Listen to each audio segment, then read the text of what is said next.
احسان کہ آج اس نے ہمیں اس کے حبیب کریم صلی اللہ تعالی علیہ وسلم کے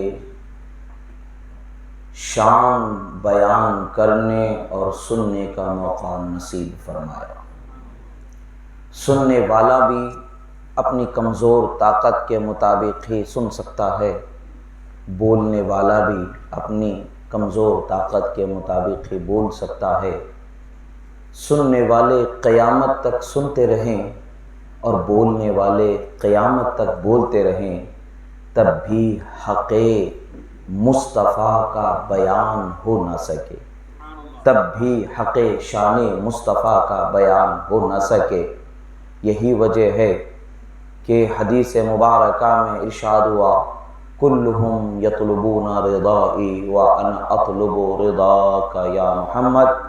اے میرے حبیب سارے عالم میری رضا چاہتے ہیں، میں تمہاری رضا چاہتا ہوں۔ وجود جب تک کہ عالم کا باقی ہے، وجود جب تک کہ باقی ہے،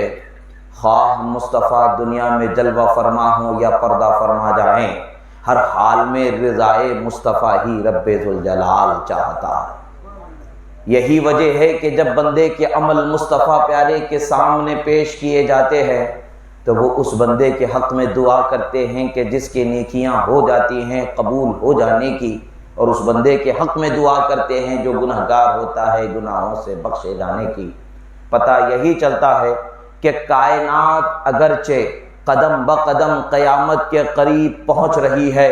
مگر رب ذوالجلال مصطفیٰ پیارے کی رضا کو ہر حال میں مقدم فرما چکا، اور ہر حال میں یہی ہوگا جو مصطفیٰ چاہیں گے وہی ہوگا۔ اسی لیے کہتے ہیں خدا کی رضا چاہتے ہیں دو عالم، خدا کی رضا چاہتے ہیں دو عالم، خدا چاہتا ہے رضا محمد۔ علامہ اقبال نے کہا کہ محمد سے وفا تو نے تو ہم تیرے ہیں، کہ محمد سے وفا تو نے تو ہم تیرے ہیں، جہاں چیز ہے کیا لوح و قلم تیرے۔ اللہ کے رسول صلی اللہ تعالی علیہ وسلم کی شان ہم اور آپ کیا بیان کریں، کیا سماعت کریں۔ اللہ رب ذوالجلال نے جب سے دنیا کو پیدا فرمایا، جب سے دنیا میں اپنے پیغمبروں کو مبعوث فرمایا، ہر زمانے کے پیغمبر نے مصطفیٰ پیارے کی شان کو بیان کیا، مصطفیٰ پیارے کے آمد کو بیان کیا، مصطفیٰ پیارے کے ولادت کے ذکر کو جاری فرمایا۔ اور آج الحمدللہ اس سے پہلے جتنے آئے انبیاء سب یہی کہتے رہے کہ وہ آنے والے ہیں، وہ آنے والے ہیں، وہ آنے والے ہیں، اور آج الحمدللہ قیامت تک یہ شہرا ہوگا، وہ آ چکے ہیں، وہ آ چکے ہیں، وہ آ چکے ہیں۔ سبحان اللہ، سبحان اللہ۔ فرق اتنا ہے کہ آنے سے پہلے آنے کا بیان ہوتا رہا، اب آ جانے کے بعد آ جانے کا بیان ہو رہا ہے۔ حال یہ ہے کہ جب سے ازل ہے حشر تک کے وہی بیان ہو رہا ہے۔ مصطفیٰ کی دھوم اس وقت بھی ہوتی رہی، آج بھی ہے، حشر میں بھی وہی دھوم ہونے والی ہے۔ سبحان اللہ۔ اللہ کے رسول صلی اللہ تعالی علیہ وسلم کی شان و عظمت کا بیان اللہ نے مکمل قرآن ہمارے لیے بیان فرما دیا۔ قرآن کی کوئی آیت ایسی نہیں جس سے مصطفیٰ پیارے کی شان کا بیان نہ ہو، قرآن کا کوئی پارہ ایسا نہیں کہ جس سے مصطفیٰ پیارے کی شان کا بیان نہ ہو، قرآن کی کوئی صورت ایسی نہیں کہ جس میں مصطفیٰ پیارے کی شان و عظمت کو اجاگر نہ کیا گیا ہو۔ رسول اللہ صلی اللہ تعالی علیہ وسلم کو رب ذوالجلال نے سراپا کرامت، سراپا معجزہ، سراپا شان بنا کر کے مبعوث فرمایا، اور دنیا میں جب سے آئے اور جب سے آنے والے تھے اس وقت سے لے کر کے آنے کے وقت تک اور آنے کے بعد سے قیامت تک کے ان کا ذکر ہونے والا ہے۔ آخر راز کیا ہے؟ امام سیوطی علیہ رحمت و رضوان فرماتے ہیں، خلقت الخلق لأعرفهم کرامتک ومنزلتک عندی لولاک لما خلقت الدنیا۔ میں نے کائنات کو اسی لیے پیدا فرمایا تاکہ تمہاری شان و عظمت کس قدر بلند و بالا ہے اجاگر کیا جا سکے، دکھایا جا سکے۔ اب روایات میں آتا ہے، اب یہاں پر ایک اور نکتہ کہ اللہ کے رسول صلی اللہ تعالی علیہ وسلم سے حدیث قدسی منقول ہے، جسے امام ملا علی قاری علیہ رحمت و رضوان نے مرقات میں بیان فرمایا، کنذ کنزا مخفیا فاحببت ان اعرف فخلقت الخلق، ایک روایت ہے، اور ایک روایت ہے فخلقت محمدا کہا گیا، میں ایک راز تھا مجھے، میں نے چاہا کہ میرا تعارف ہو جائے، میں نے مخلوق کو یعنی مصطفیٰ پیارے صلی اللہ تعالی علیہ وسلم کو پیدا فرما دیا۔ اب جب مصطفیٰ پیارے صلی اللہ تعالی علیہ وسلم کے پیدا کیے جانے کی بات آتی ہے، حضرت جابر رضی اللہ تعالیٰ عنہ کی حدیث مبارکہ سامنے آتی ہے، یا رسول اللہ، عرض کرتے ہیں اللہ کے رسول صلی اللہ تعالیٰ علیہ وسلم، رب ذوالجلال نے سب سے پہلے کس چیز کو پیدا فرمایا؟ حضرت رسول اللہ صلی اللہ تعالیٰ علیہ وسلم ارشاد فرماتے ہیں، یا جابر ان اللہ خلق نور نبیک قبل الاشیاء، اے جابر سنو، تمہارے رب نے تمہارے نبی کے نور کو سب سے پہلے پیدا فرمایا۔ رب ذوالجلال کو جب رسول اللہ صلی اللہ تعالی علیہ وسلم کو پیدا کرنا مقصود تھا، ان کے نور کو پیدا فرما دیا۔ جب ان کا نور پیدا ہو چکا، کنت ادور بین یدی ربی حیث شاء، فرماتے ہیں میں رب ذوالجلال کے قرب خاص میں منزل بمنزل، قرب کے جلووں میں، رحمت و تجلیات کے جلووں میں، جس قدر خدا نے مجھے رکھنا چاہا، جس طرح سے خدا نے مجھے شان بخشنا چاہا، جس قدر مجھ پر انوار و تجلیات، عنایت و کرم کے برسات کو جاری کرنا چاہا، اسی طریقے سے رب تعالیٰ نے مجھے اپنی بارگاہ خاص میں رکھا۔ وہ بارگاہ خاص میں جب رکھا گیا، کس طریقے سے رکھا گیا ہے اور اس کا حال کیا ہے؟ حضرت امام زین العابدین رضی اللہ تعالی عنہ سے روایت ہے کہ آپ فرماتے ہیں رسول اللہ صلی اللہ تعالی علیہ وسلم نے ارشاد فرمایا، رب ذوالجلال نے میرے نور کو حضرت آدم علی نبینا وعلیہ السلام کے پیدا کرنے سے 14,000 سال پہلے پیدا فرما دیا۔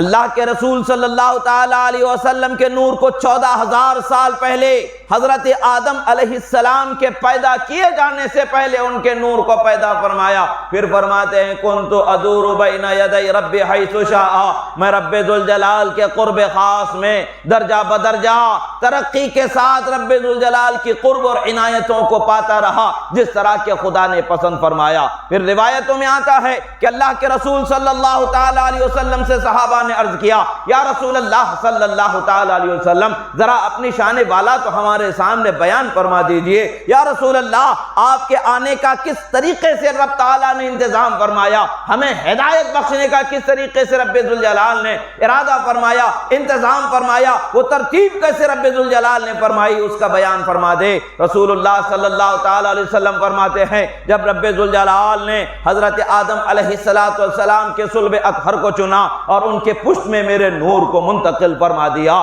پھر حضرت نوح علیہ السلام کے پشت کو چنا، ان کی پشت میں میرے نور کو منتقل فرما دیا، پھر حضرت ابراہیم علیہ السلام کو چنا، ان کے پشت میں میرے نور کو منتقل فرما دیا۔ پھر فرماتے ہیں بات کیا ہے، حضرت نوح علیہ السلام کی کشتی طوفان کے تھپیڑوں میں سلامت رہی، میرے نور کی برکت سے سلامت رہی۔ پھر حضرت ابراہیم علیہ السلام کو نار جو آگ نمرود نے بھڑکائی تھی، سلامتی کیسے میسر آئی، میرے نور کو ان کے پشت میں منتقل فرمایا، اس کی برکت سے سلامتی میسر آ گئی۔ گویا کہ رسول اللہ صلی اللہ تعالی علیہ وسلم حقیقت انعام ربانی کی طرف توجہ دلا رہے ہیں۔ ہر مرتبے والے کو مرتبہ ملا ہے، میرے صدقے میں مرتبہ عطا کیا گیا ہے۔ سب سے اعلیٰ و اولا ہمارا نبی، سب سے بالا و والا ہمارا نبی، سب چمک والے اجلوں میں چمکا کیے، اندھے شیشوں میں چمکا ہمارا نبی۔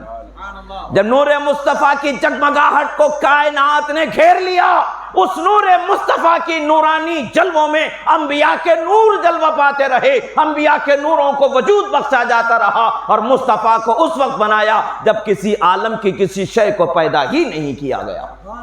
اندھے شیشوں میں چمکا ہمارا نبی، سب چمک والے اجلوں میں چمکا کیے، اندھے شیشوں میں چمکا ہمارا نبی۔ رسول اللہ صلی اللہ علیہ وسلم کی شان کو رب تعالیٰ نے بلند و بالا فرمایا۔ رسول اللہ صلی اللہ تعالیٰ علیہ وسلم فرماتے ہیں، پھر اللہ تعالیٰ نے حضرت ابراہیم علیہ السلام کے بعد بنو کنانہ کو پسند فرمایا، ان کے بہترین لوگوں میں میرے نور کو منتقل فرماتا رہا۔ پھر اس کے بعد قریش کو پسند فرمایا، برگزیدہ فرمایا۔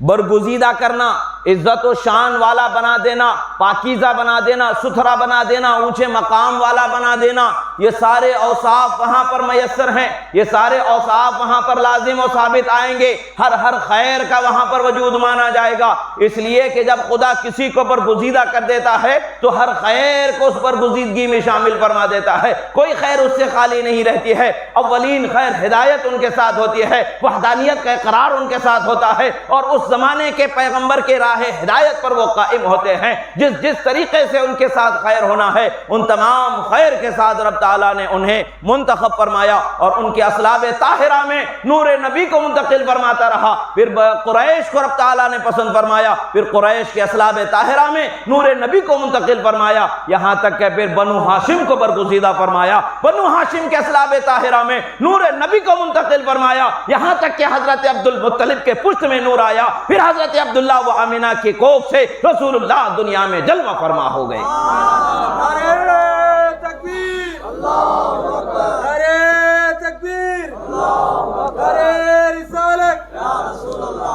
جب رسول اللہ صلی اللہ تعالی علیہ وسلم سے پوچھا گیا یا رسول اللہ آپ کا معاملہ کیا ہے، رسول اللہ صلی اللہ تعالی علیہ وسلم اس وقت سے بیان فرما رہے ہیں جب حضرت آدم علیہ السلام کے پیدا کیا جانا، ابھی آپ کے جسد مبارک میں روح کو ڈالا جانا باقی تھا، اس وقت پر آپ کی شان نبوت کا اظہار ہو رہا ہے، آپ کے شان و منزلت کا بیان ہو رہا ہے۔ خدا نے مجھے اس وقت پر اپنے قرب خاص میں جلوہ فرمان رکھنے کا موقع فرمایا، مجھے جلوہ فرمائی عطا فرمایا، اور مجھے اس وقت پر نبی بنا دیا گیا جب حضرت آدم علیہ السلام کے جسم مبارک میں ابھی روح کو بھی نہ ڈالا گیا، یعنی میرا مقام و مرتبہ آدم علیہ السلام کے پیدا کرنے سے پہلے خدا نے بلند و بالا فرمایا، یہاں تک کہ ہر زمانے کے بلند و بالا کے ساتھ میرے نور کو منتقل فرماتا رہا۔ پھر آخری زمانہ وہ زمانہ آیا کہ جسے بہترین زمانہ رب نے فرمایا، اور وہ زمانے میں مجھے رب تعالیٰ نے دنیا میں جلوہ فرما ہونے کا موقع عطا فرمایا۔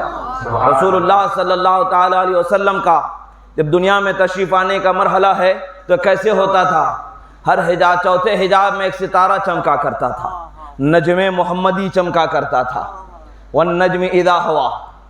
نجم محمدی چمکا کرتا تھا۔ وہ نجم محمدی چمکا کیسے کرتا تھا؟ ہر زمانے کے نبی کی تعلیم کو صحیح معنوں میں جاننے والے لوگ اس ستارے کو دیکھ کر کے پہچان لیتے تھے کہ یہ نجم محمدی ہے، جو آخر زمانے میں یہ نور محمدی سے چمکتا ستارہ نجم محمدی ہے، جو آخر زمانے میں نبی صلی اللہ علیہ وسلم کے پیدائش پر اب اس کا طلوع ہونا ختم ہو جائے گا، کیونکہ جلوہ فرمان حقیقی طور پر رسول اللہ جلوہ فرما ہو جائیں گے، دنیا میں تشریف لائیں گے۔ وہ نجم محمدی طلوع ہوتا رہا، ہر زمانے کے لوگ اسے دیکھ کر کے آمد مصطفیٰ کی بشارتیں لوگوں کو سنایا کرتے تھے، اپنے بعد والوں کو اس کی پہچان بتایا کرتے تھے۔ سنو یہ ستارہ طلوع ہو رہا ہے، جان لو آخر زمانہ آئے گا جب نبی آخر الزمان آنے والے ہوں گے، اس وقت پر بھی یہ ستارہ طلوع ہوگا، نبی پیدا ہوں گے، ستارہ ختم ہو جائے گا۔ پتہ یہی چل رہا ہے، نجم محمدی کا طلوع بتایا جا رہا ہے، نور مصطفیٰ کا طلوع بتایا جا رہا ہے، اور پھر دنیا میں آنے کا مرحلہ بتایا جا رہا ہے۔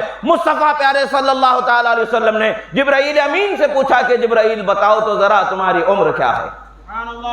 نزہۃ المجالس میں امام علامہ عبد الرحمن الصفوری شافعی علیہ رحمت و رضوان نے اس حدیث مبارکہ کو نقل فرمایا۔ افسوس کی بات یہ ہے کہ جب کبھی بھی ہم شان مصطفیٰ میں کوئی حدیث بیان کرتے ہیں تو حدیث کی صحت کا خیال کرنے والے بہت سارے لوگ پیدا ہو جاتے ہیں، جب ان کو اپنے کسی مرحلے میں کسی بات کی تائید میں کسی چیز کی ضرورت پیش ہوتی ہے تو بڑے بڑے پیشوا ان کے لکھ چکے کہ موضوع حدیث سے بھی بات بن جا سکتی ہے۔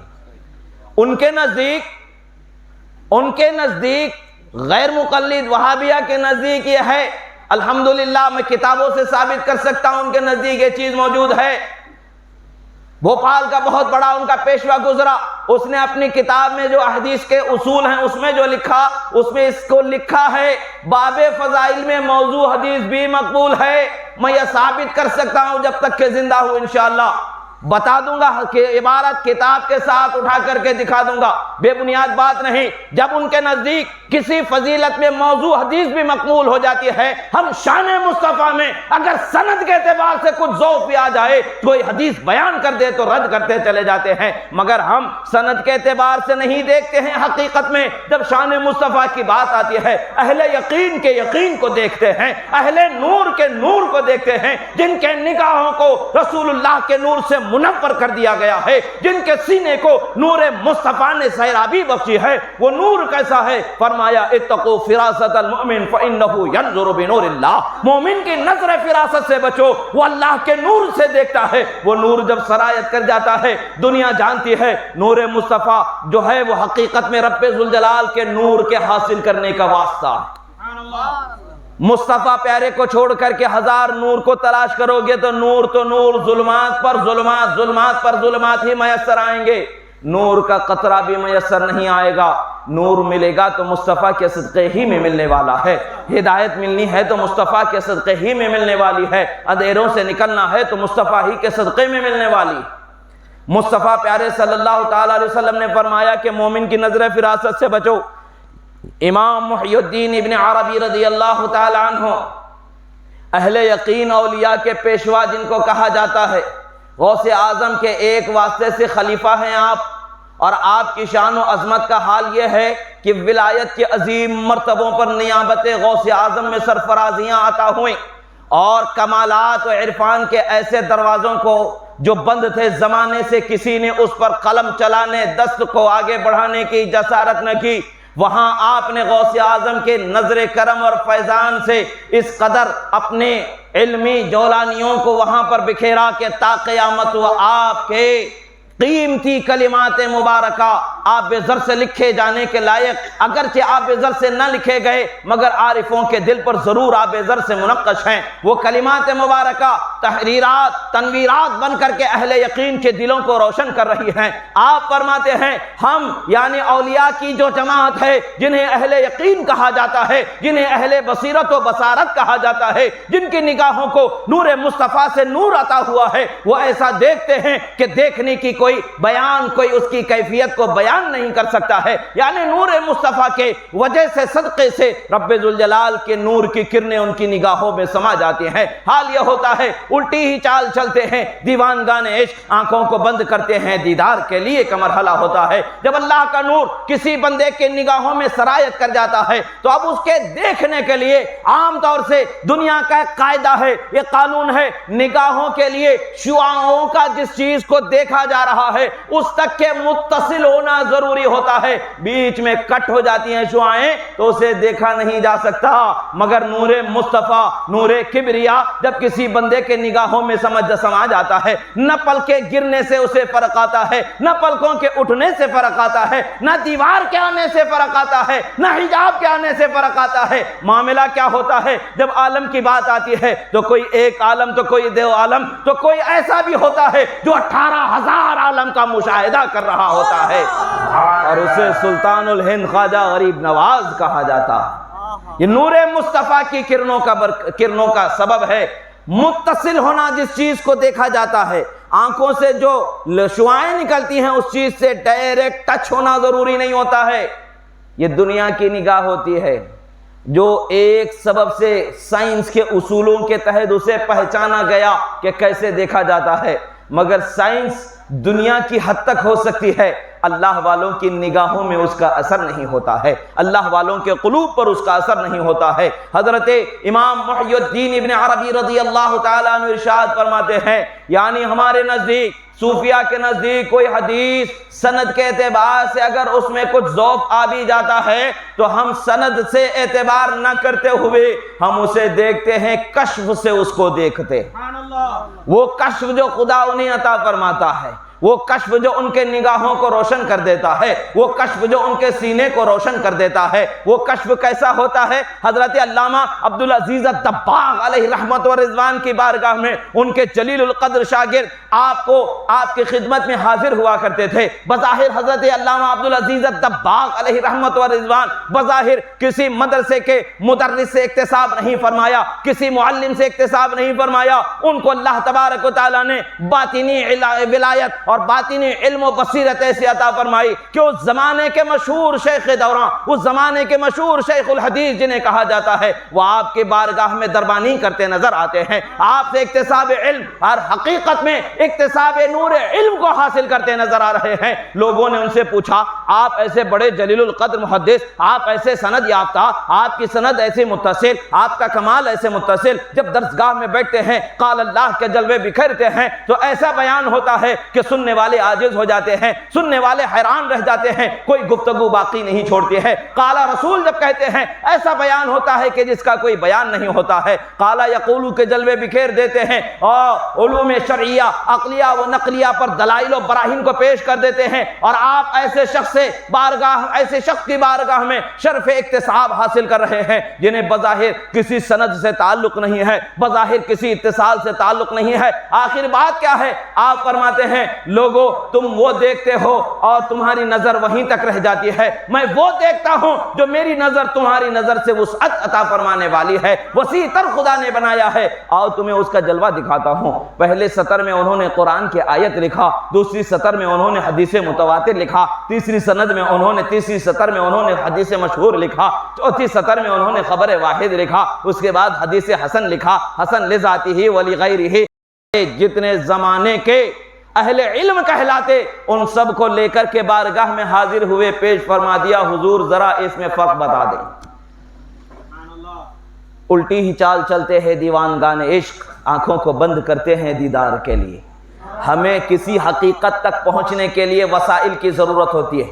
کریکٹ ڈائریکٹ ہمارا کنیکشن ہونا ضروری ہوتا ہے۔ جس چیز کو دیکھ رہے ہوتے ہیں اس چیز تک کہ ہماری نگاہوں سے جو شعاعیں نکلتی ہیں اس کا ڈائریکٹ ہونا ضروری ہوتا ہے، بیچ میں کوئی کٹ پیسٹ۔ حدیث کو ہم اونچے درجے تک کس طریقے سے مانتے ہیں؟ ہمارے اور رسول اللہ صلی اللہ تعالیٰ علیہ وسلم کے درمیان تک کے ہر راوی ایسے حال میں ہونا چاہیے کہ جس کا حال ہمارے سامنے کھلا ہو، روشن ہو، واضح ہو، ان کے کمال، ان کے جمال، ان کا علم، ان کا تقوی، ان کی طہارت، ان کی صفائی، ان کی پاکیزگی، ان کی دیانت، یہ ساری چیزیں ہمارے سامنے روشن ہونی چاہیے۔ جہاں کچھ پردہ آ جاتا ہے ہم اس کے علم میں تھوڑی ہماری کمی آ جاتی ہے، جانکاری میں تھوڑی کمی آ جاتی ہے، درجات میں کچھ تنزل پیدا ہو جاتا ہے۔ مگر یہ عام لوگوں کا مرحلہ ہے، مگر اہل یقین کا مرحلہ دوسرا ہوتا ہے۔ وہ اہل یقین ایسے ہوتے ہیں کہ ان کے دل کو خدا نے مدینہ بنایا ہوتا ہے، ان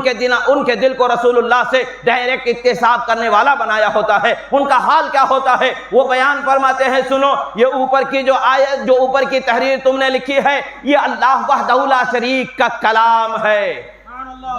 جسے تم قرآن کہتے ہو، یہ اللہ وحدہ لا شریک کا کلام ہے۔ اس کے بعد کی جو سطر ہے یہ اس کے پیغمبر محمد عربی کا کلام ہے، یہ بھی انہی کا کلام ہے، مگر اس درجے کا نہیں جو پہلے درجے کا ہے، اس بات کا ہے، اس کے بعد کا ہے، اس کے بعد کا ہے۔ بیان کرتے چلے جاتے ہیں اور بتاتے چلے جاتے ہیں۔ اے فقہا، اے محدثین، تمہارے نزدیک اس درجے کی پہچان کا جو نام ہے تو ہے، ہمارے نزدیک پہچان ان حروف سے نکلنے والا نور خدا نے بنایا۔ نعرہ رسالت، نعرہ رسالت۔ گویا کہ تم حدیث کو اس کے درجے کے نام سے پہچانتے ہو، ہم اس کے اتصال کو اس سے نکلنے والے نور سے پہچانتے ہیں۔ مصطفیٰ پیارے کا نور جو زبان سے کلمات میں آیا، وہ کلمات سے جو پہنچا ہے، پتہ کیا چلتا ہے؟ قرآن کی کلمات کا نور قیامت تک کے باقی رہنے والا ہے، مصطفیٰ پیارے کے کلمات کا نور قیامت تک کے باقی رہنے والا ہے۔ زمانے والے ہزاروں کوششیں کر دے، سند کو ہزاروں مٹانا چاہے مٹا دے، مگر اس کو مٹا نہیں سکتا۔ مٹ گئے، مٹتے ہیں، مٹ جائیں گے آدھا تیرے، نہ مٹا ہے نہ مٹے گا کبھی چرچا تیرا۔ رسول اللہ صلی اللہ تعالیٰ علیہ وسلم کی شان و عظمت ایک تو کشف کے ذریعے، نور کے ذریعے پتہ چل جاتا ہے۔ دوسری سند کوئی کہنے والا کہہ سکتا ہے بھئی کشف کا دعویٰ تو بہت کرتے ہیں، حقیقت میں کشف سے بہت دور ہوتے ہیں۔ امام محی الدین ابن عربی تو یہ اہل یقین کے بھی امام تھے، اہل حدیث کے بھی امام تھے، اہل فقہ کے بھی امام تھے، اہل تصوف کے بھی امام تھے، اہل ادب کے بھی امام تھے، قال کے بھی امام تھے اور حال کے بھی امام تھے، اور وہ امامت میں غوث اعظم کی نیابت ادا فرما رہے تھے۔ اور وہ فرماتے ہیں کہ رجال الغیب کی سند ہوتی ہے جو رسول اللہ تک ہماری متصل ہوتی ہے، ہم اس حدیث کو بیان کرتے ہیں اگرچہ محدثین کے نزدیک سند سے ضعیف ہوتی ہے۔ کشف اور رجال الغیب کے بیان سے وہ حدیث ہمارے نزدیک صحیح ہوتی۔ اب یہ ڈھونڈو جو اعتراض کرنے والے ہیں اولیاء اللہ کے علم پر، ڈھونڈو کہاں لکھا ہے امام نے، امام محی الدین ابن عربی نے کہاں لکھا ہے؟ جب تھک جاؤ تو آ جانا۔ غوث اعظم کے غلاموں کو غوث اعظم بہت نوازتے، اتنا نوازتے ہیں، اتنا نوازتے ہیں، اتنا نوازتے ہیں کہ ہمارے دامن بھر جاتے ہیں، ان کی عطا میں کمی نہیں ہوتی ہے۔ جب ان کی غلامی میں بندہ مخلص ہو جاتا ہے تو قیامت تک کہ اسے نوازتے ہی رہتے ہیں، نوازتے ہی رہتے ہیں۔ یہ حدیث کے اصول ہیں، جب ضرورت ہوں گی آپ حضرات کو بتایا جائے گا۔ حدیث کے صحیح و ضعیف ہونے کے جو قاعدے ضوابط ہیں، فقہا کے نزدیک جدا ہیں، محدثین کے نزدیک جدا ہیں، متکلمین کے نزدیک جدا ہیں، اور اہل تصوف اولیاء کے نزدیک جدا ہیں، اور ہر ایک کے مقام میں اس اعتبار سے دلیل لائی جاتی ہے۔ اور امام عبد الرحمن الصفوری نے اس کو اپنی کتاب میں لکھا ہے۔ وہ اہل یقین کے بھی بزرگوں میں سے ایک بزرگ ہیں، اہل فقہ کے بزرگوں میں سے بھی ایک بزرگ ہیں۔ اگرچہ سند ضعیف ہو مگر لکھنے والا، بولنے والا امام یقین میں سے ایک شمار ہوتا ہے، اہل تصوف میں سے ان کا ایک شمار ہوتا ہے، ان کا بیان ہمارے لیے کافی ہوتا ہے۔ فضیلت میں ویسے ہی ضعیف حدیث مقبول ہوتی ہے، اس کے ضعف و صحت سے مطلب نہیں، مطلب یہ ہے کہ بات سچی ہے یا غلط ہے۔ حضرت محمد عربی صلی اللہ علیہ وسلم کے نور کو تو رب تعالیٰ نے سب سے پہلے پیدا فرما دیا، تو 14 حجاب میں چمکنا کیا اس کے لیے بعید خدا جب چاہے جب جلوہ دکھا دے؟ اب ہر کوئی اسے دیکھ نہیں سکتا ہے، تو ثریا جب آسمان کے درمیان میں ہوتا ہے تو کوئی اس سے فائدہ نہیں اٹھا سکتا۔ ثریا جب کنارے پر آنے لگتا ہے تو لوگ اس سے اپنا فائدہ اٹھاتے ہیں، اس کو اپنی راہ کے لیے علم متعین کر لیتے ہیں کہ ہماری سفر کی جو راہ ہے وہ راہ کس طرف ہمیں جانا ہے، سمت متعین ہو جاتی ہے کہ یہ مشرق ہے یا مغرب ہے یا شمال ہے یا جنوب ہے۔ جب وہ اہل دنیا کے قریب ثریا ہو جاتا ہے تو دنیا والوں کو اپنے راستے کا تعین حاصل ہو جاتا ہے۔ اہل دنیا سے جب وہ ثریا ستارہ دور ہو کر کے آسمانوں کے درمیان ہوتا ہے تو دنیا والے فائدہ نہیں اٹھا سکتے، مگر آسمان میں تو ستارہ چمک رہا ہے، آسمان والوں کو پتا ہے کہ ستارہ چمک رہا ہے۔ حضرت جبرائیل سے پوچھا گیا، اے جبرائیل بتاؤ تو صحیح تمہاری عمر کیا ہے؟ جبرائیل امین نے عرض کیا، چوتھے حجاب میں 70,000 سال کے بعد ایک تارہ چمکا کرتا تھا جسے نجم محمدی کہا جاتا ہے، میں نے 72,000 مرتبہ اسے دیکھا ہے۔ رسول اللہ فرماتے ہیں، یا جبرائیل وہ ستارہ تو میں ہی ہوں جو چمکا کرتا ہے۔ یعنی اس وقت پر میرے نور کو رب تعالیٰ نے وہ حیثیت بخشی تھی، گویا کہ دنیا والوں کو، آسمان والوں کو باری باری زمانے کے بعد یاد دلایا جاتا رہا۔ دنیا والوں زمانہ گزر جانے کی وجہ سے غفلت میں نہ گر جانا، زمانہ گزر جانے کی وجہ سے غفلت میں نہ گر جانا، جان لو میرا آخری نبی محبوب رحمت للعالمین آنے والا ہے۔ یہ دیکھو اس کی شان کا ستارہ طلوع کیا جا رہا ہے، اور یہ طلوع اس وقت تک ہوتا رہے گا جب میرا حبیب تمہارے درمیان جلوہ فرما نہ ہو جائے، جب تک کہ مصطفیٰ پیارے جلوہ نہ فرمائیں اس وقت تک کہ یہ ستارہ چمکتا ہی رہے گا۔ رسول اللہ صلی اللہ تعالیٰ علیہ وسلم کے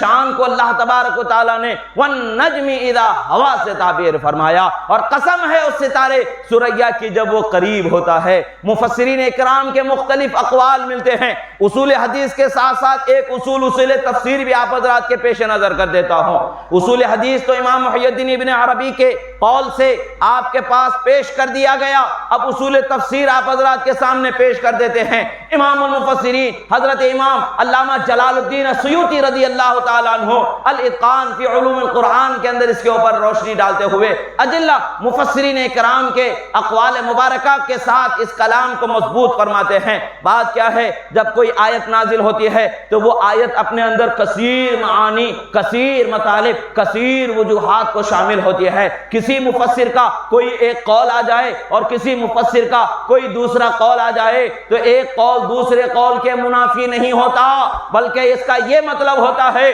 کہ یہ وجہ کو بھی یہ قول یا آیت شامل ہے، اس قول کی وجہ کو بھی شامل ہے، اس قول کی وجہ کو بھی شامل ہے، اور ہر اس قول کو جو اس کے لیے ممکن ہے ان تمام وجوہات کو اس کے لیے شامل مانا جاتا ہے۔ یہ مفسرین کی مختار رائے ہے۔ کسی ایک قول سے، کسی مفسر راوی کے ایک قول سے دوسرے مفسر راوی کے قول کو رد نہیں کیا جا سکتا۔ یہاں میں وہی بتانا چاہ رہا ہوں، مفسرین نے وَالنَّجْمِ اِذَا ہوا کا معنی اگرچہ مختلف لیا ہے، مگر ابن عباس اور دیگر صوفیاء کرام اور ان کے اقوال مبارک مبارکہ کی روشنی میں ہم دیکھتے ہیں تو یہاں ذات محمدی مراد لی جا رہی ہے، ذات مصطفیٰ کو مراد لیا جا رہا ہے، کیونکہ اسی کے بارے میں وضاحت دی جا رہی ہے۔ ما ضل صاحبکم وما غوی، نہ وہ راستے سے بھٹکا ہوا ہے نہ وہ ہدایت سے دور کیا گیا ہے، وہ تو ہدایت پر قائم ہے، لوگوں کو سچے راستے پر لے جانے والا اسی راستے پر قائم ہے۔ اسی نجم محمدی کی قسم،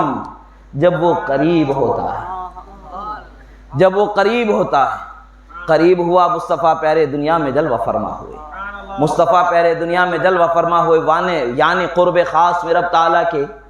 رحمتوں میں نعمتوں میں جو جلوہ فرما تھے، اس کا شعور ہم کیسے حاصل کریں؟ جب ثریا آسمانوں کے درمیان ہوتا ہے تو ہمیں اس کا شعور و ادراک نہیں ہوتا، جب وہ کنارے پر آ جاتا ہے تو ہمیں اس کا شعور و ادراک اس طرح سے ہوتا ہے کہ ہم اس سے اپنی راہ کا تعین کر لیتے ہیں اور ہم ہدایت کے راستے پر چلنے والے ہو جاتے ہیں، یعنی ہمیں جس سمت جانا ہوتا ہے اس سمت کا تعین اس سے کر لیتے ہیں۔ یہاں پر تو سمت بھی وہی ہے، اہدنا الصراط المستقیم صراط الذین انعمت علیہم، یہی وہ سمت ہے جس پر ہمیں چلنا ہے، یہی وہ راستہ ہے جس پر ہمیں چلنا ہے، مگر اس راستے کا جو راستہ دکھانے والا ستارہ ثریا کون ہے؟ وہ ذات مصطفیٰ صلی اللہ تعالی علیہ وسلم ہے، اور ایسی ذات ہے نہ جو کبھی بھٹکے ہیں نہ کبھی بھٹکیں گے، اور وہ ہدایت سے کبھی ہٹنے والے نہیں ہیں، ہدایت ہی پر قائم رہنے والے ہیں۔ رسول اللہ صلی اللہ تعالی علیہ وسلم کا جب ستارہ طلوع ہوا، ولادت سے قریب جب وقت آ گیا، جب آپ کا بطن ماجدہ والدہ ماجدہ کے بطن میں جلوہ فرمانے کا وقت آیا، یہودیوں نے دیکھا کہ نجم محمدی طلوع ہو چکا ہے، نجم محمدی طلوع ہو چکا ہے، اپنے اپنے گھروں میں لوگوں کو بتا دیا، لوگوں سنو، نجم محمدی جو آخری نبی کا پہچان کا علامت کا ستارہ ہے وہ طلوع ہو چکا ہے۔ آج کی رات وہ ستارہ کسی خوش نصیب ماں کے شکم میں منتقل ہونے والا ہے، یعنی وجود مصطفیٰ کو دنیا میں اللہ تبارک و تعالی اجازت عطا فرمانے والا ہے۔ آج وہ رحمتوں کا سامان لے کر کے دنیا میں تشریف آنے والے ہیں، رحمت للعالمین بن کے دنیا میں تشریف لانے والے ہیں۔ یعنی جب صبح ہوئی تو ستارہ غائب ہے، صبح سے پہلے پہلے پتہ چل گیا کہ مصطفیٰ پیارے ان کی والدہ کے کوکھ میں جلوہ فرما۔ اب جیسے ہی نور مصطفیٰ والدہ کی کوکھ میں منتقل ہو گیا، امام زرقانی علیہ رحمت و رضوان، شارح بخاری علامہ خطیب القسطلانی علیہ رحمت و رضوان، اور دیگر اکابر علماء ائمہ فقہا ایسے جلیل القدر کے جن کی فقاہت کا آج پوری دنیا لوہا مانتی ہے، جن کے حدیث کے حدیث دانی کا، علم حدیث کے حدیث دانی کا ایسا لوہا مانتی ہے کہ ان کا قول ہی دلیل ہو جاتا ہے، اس قدر جلالت علمی رب تعالیٰ نے انہیں عطا فرمایا ہے۔ ان علماء کرام کا بیان ہے، بیان فرماتے شرح زرقانی میں روایتوں کو تفصیل سے اور دیگر جگہوں پر بھی روایتوں کو تفصیل سے بیان کیا گیا ہے۔ امام شاہ عبدالحق محدث دہلوی رضی اللہ تعالیٰ عنہ نے بھی بیان فرمایا، اور دیگر علماء عمائدین اسلام نے قرنن بعد قرنن جیلن بعد جیلن ان شان و عظمتوں کو بیان کرتے رہے۔ بیان کیا ہے؟ مصطفیٰ پیارے کا جلوہ جب ان کا نور مادر کے شکم میں جلوہ فرما ہوا، حال کیا ہے؟ زمانہ روشن ہوتا نظر آ رہا ہے، پورا گھر نور سے روشن ہوتا نظر آ رہا ہے، زمین پر رینگنے والے جانور، زمین پر چلنے والے جانور یہ مشرق سے مغرب کی طرف جا رہے ہیں، خوشخبری سنا رہے ہیں۔ اے میرے دوستو، اے میرے ساتھیو، اے ہمارے قوم والو، سنو،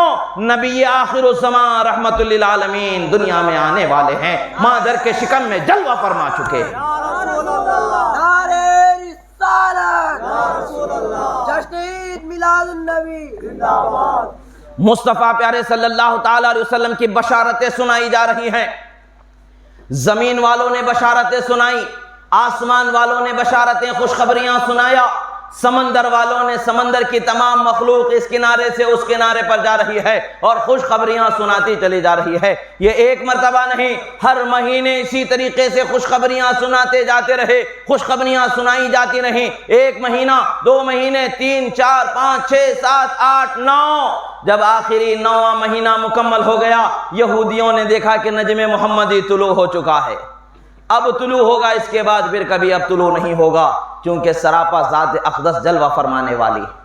یہودی علماء نے کہا کہ لوگوں دیکھنا، آج اپنے گھروں میں جو بھی بچہ پیدا ہوگا اس کا خوب خاص خیال رکھنا، اس کی چند علامتیں دیکھنا، تاکہ پتہ چل جائے کہ آنے والا رحمت للعالمین خاتم النبیین آخری نبی دنیا میں جلوہ فرمانے والا ہے۔ یہودیوں کا یہ نظریہ تھا کہ نبوت صرف انہی کے قبیلے میں، انہی کے خاندان میں، انہی کے قوم میں آ سکتی ہے۔ بے شک بہت سارے انبیاء کو اللہ تعالیٰ نے قوم بنی اسرائیل میں بھیجا، مگر مصطفیٰ پیارے کے لیے منتخب فرمایا، پشت آدم کو منتخب فرمایا، پشت نوح کو منتخب فرمایا، پشت ابراہیم کو منتخب فرمایا، پشت اسماعیل کو منتخب فرمایا، پشت کنانہ کو منتخب فرمایا، پشت قریش کو منتخب فرمایا، پشت بنو ہاشم کو منتخب فرمایا، پشت عبد المطلب کو منتخب فرمایا، پشت عبداللہ اور آمنہ کے کوکھ کو منتخب فرمایا۔ یہ خدا کے ہیں فیصلے، جسے چاہا نواز دیا، جسے چاہا وہ مقام عطا فرما دیا کہ جس کا اندازہ ہی نہیں لگایا جا سکتا۔ صبح کا وقت ہے، رسول اللہ صلی اللہ تعالیٰ علیہ وسلم کے ولادت ہوئی۔ حضرت آمنہ فرماتی ہیں کہ میری نگاہوں میں ایسا نور سمایا، ایسا نور سمایا کہ میں بصرہ کے محلات کا مشاہدہ کر لیا، اور میں نے مشرق تک دیکھا، مغرب تک دیکھا، مشرق سے مغرب تک دیکھا، اور اس دیکھنے میں یہ دیکھا کہ مشرق میں ایک جھنڈا لگایا گیا، مغرب میں ایک جھنڈا لگایا گیا، کعبۃ اللہ کے چھت پر ایک جھنڈا لگایا گیا۔ جھنڈا سب سے پہلے کب لگا ہے؟ جھنڈا سب سے پہلے، آج ہم لوگ جھنڈے لگائے ہیں، جھنڈا سب سے پہلے کب لگا ہے؟ جب مصطفیٰ پیارے دنیا میں جلوہ فرما ہوئے۔ روایت میں آیا کہ 70,000 فرشتوں کا جم غفیر حضرت جبرائیل امین لے کر کے آئے۔ حضرت امام عبد الرحمن الصفوری نے یہ بھی بیان کیا کہ ایک جھنڈا بیت المقدس پر، ایک جھنڈا کعبۃ اللہ پر، ایک جھنڈا حضرت آمنہ کے گھر پر نصب فرمایا۔ شاہ عبد الحق محدث دہلوی نے بھی بیان فرمایا، عزیزو جھنڈا اسلام کی علامت ہے اور مصطفیٰ پیارے صلی اللہ تعالیٰ علیہ وسلم کی شان کے بیان کی علامت ہے۔ اللہ تبارک و تعالیٰ نے اپنے محبوب بندوں کے دستہائے مبارکہ کے ذریعے، نورانی مخلوق کے ذریعے اس عمل کو انجام تک پہنچایا۔ رسول اللہ صلی اللہ تعالیٰ علیہ وسلم کی پیدائش ہوئی، رسول اللہ صلی اللہ تعالیٰ علیہ وسلم پیدا ہو گئے، وہ ستارہ جو طلوع تھا نگاہوں سے اوجھل ہو گیا کہ اس کا وجود دنیا میں جلوہ فرما، حقیقت میں مصطفیٰ پیارے جلوہ فرما ہو گئی۔ جن کی علامت اس ستارے کو بنایا گیا، وہ ستارے کی جو پہچان جن کی پہچان اس ستارے کو بنایا گیا، وہ حقیقت میں مصطفیٰ پیارے صلی اللہ علیہ وسلم جلوہ فرما ہوئے۔ اور جب آپ پیدا ہوئے تو نور تو روشن تھا ہی، وہ ستارہ بھی غائب ہو گیا۔ لوگ حیران پریشان، وہ جو یہودیوں کا سب سے بڑا عالم تھا، ہر گھر کا دروازہ کھٹکھٹاتا ہے، پوچھتا ہے بتاؤ کوئی لڑکا تمہارے گھر میں پیدا ہوا ہے، بتاؤ کوئی لڑکا تمہارے گھر میں پیدا ہوا ہے۔ اور قدرت کا یہ عالم ہے کہ اس دن ان کے کسی گھر میں کوئی لڑکا پیدا ہی نہیں ہوا ہے، جبکہ ساری دنیا میں لڑکے ہی لڑکے پیدا ہو رہے ہیں۔ کوئی لڑکا اگر پیدا ہو جاتا تو زبردستی کا اسے وہ بنا ڈالتے، جیسے آج کل کے لوگ زبردستی میں کسی کو بھی کچھ بھی بنا ڈالتے، کسی کو بھی کچھ بھی بنا ڈالتے۔ کوئی لڑکا اگر پیدا ہو بھی جاتا تو کچھ بھی بنا ڈالتے، مگر اللہ تبارک و تعالیٰ کو معلوم ہے کہ وہ قوم کیا کرنے والی ہے۔ تقدیر خدا پہلے سے بندے کے عمل کو جان لیتا ہے کہ وہ بندہ کیا کرنے والا ہے، اس کرنے والے کو خدا پہلے ہی لکھ دیتا ہے۔ ایسا نہیں کہ لکھنے سے مجبور ہو کر کے بندہ کرنے والا ہو جاتا ہے، بلکہ بندہ کیا کرنے والا ہے خدا کو یہ معلوم ہے پہلے سے، خدا اس معلوم کو لکھ دیتا ہے۔ پتہ یہی چلتا ہے کہ خدا کو معلوم ہے کہ یہود کیا کر سکتے ہیں۔ یہودی یہ کر سکتے تھے کہ زبردستی کا کسی کو بھی آخری نبی بنا ڈالتے، مگر پوری دنیا میں یہودیوں کے گھر میں کوئی بچہ پیدا ہی نہیں ہوا اس دن،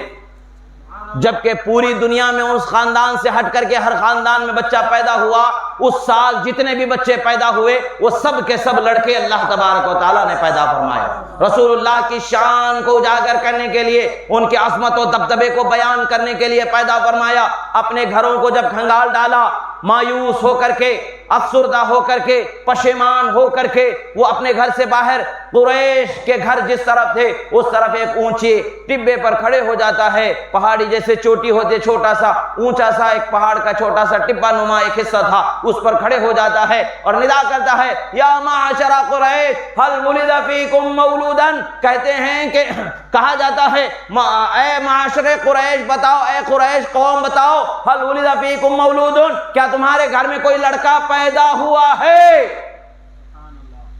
جواب دیا جاتا ہے ہاں ہاں، عبداللہ کے گھر آمنہ کی کوکھ سے ایک شہزادہ دنیا میں جلوہ فرما ہوا ہے۔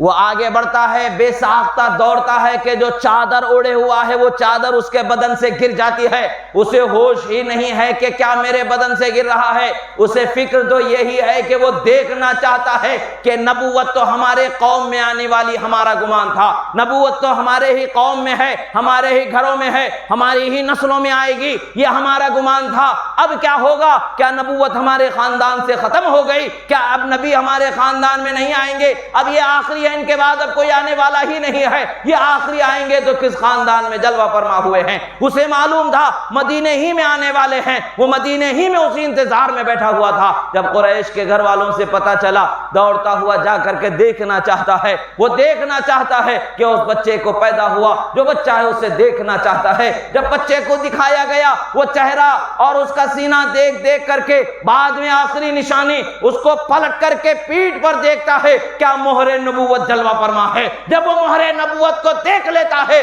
تو چیختا ہوا کہتا ہے ہائے افسوس، قد ذہبت النبوہ، ہمارے خاندان سے نبوت چلی گئی، قریش کو اللہ نے نبوت سے سرفراز فرما دیا تھا۔ نعرہ تکبیر، اللہ اکبر، نعرہ تکبیر، اللہ اکبر، نعرہ رسالت، یا رسول اللہ۔ جب اللہ تبارک و تعالیٰ نے قریش پر انعام فرمایا، چونکہ رسول اللہ نے پہلے ہی فرما دیا ہے، اللہ تعالیٰ نے قوموں کو منتخب فرمایا، ان قوم جو منتخب شدہ ہیں ان میں بہترین لوگوں میں اللہ نے مجھے منتقل فرمایا۔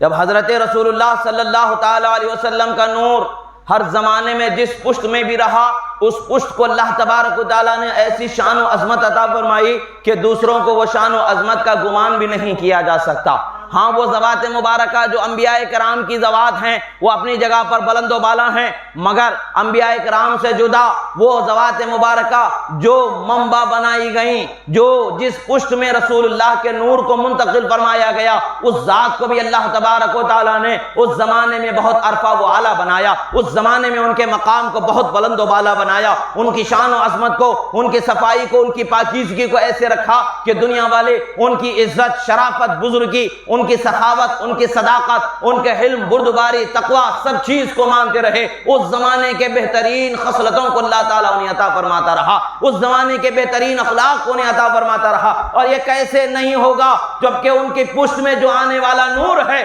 منتقل ہو رہا ہے، وہ نور کیسے ہے؟ انک لعلی خلق عظیم فرماتا ہے اے حبیب، ہم نے آپ کو اخلاق کی بلندیوں پر فائز فرمایا ہے۔ اخلاق کا نور کسی کو ملنا ہے وہ آپ کے قدموں کی برکت سے ملنے والا ہے۔ اخلاق کی رہبری، اخلاق کی نعمت کسی کو ملنے ہے تو آپ ہی کی ذات مبارکہ سے ملنے والی ہے۔ آپ کو تمام اخلاق کی چوٹیوں پر فائز کیا گیا۔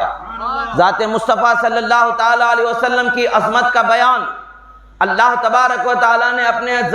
انبیاء کرام کے تمام زمانوں میں بیان فرماتا رہا، اور آخری زمانے میں بھی اس قدر بیان ہوا کہ خود مصطفیٰ پیارے بیان فرمانے والے ہیں۔ مصطفیٰ پیارے خود اپنی شان کو بیان لوگوں کو کر کے دکھا رہے ہیں۔ خدا نے مجھے یہ شان عطا فرمائی ہے، خدا نے مجھے یہ شان عطا فرمائی ہے، خدا نے مجھے یہ شان عطا فرمائی ہے۔ گویا کہ بتایا جا رہا ہے لوگوں، میری شان کا بیان کرنا یہ رب ذوالجلال کی بھی سنت ہے، انبیاء کی بھی سنت ہے، خود میری بھی سنت ہے اور میرے صحابہ کی بھی سنت ہوگی۔ بیان کا سننا تمام مخلوق کی سنت ہے۔ جب رب تعالیٰ بیان کر رہا ہے اور جب انبیاء رب تعالیٰ کے بیان سے وہ سنا رہے ہیں تو تمام مخلوق اس کو سن رہی ہے۔ پتہ یہی چلتا ہے اللہ تبارک و تعالیٰ نے جس ذات والا کو بلند و بالا فرمایا، اس ذات والا کو جب دنیا میں بھیجنا چاہا فرمایا والنجم اذا ہوا ما ضل صاحبكم وما غوى وما ينطق عن الهوى ان هو الا وحي يوحى علمه شديد القوى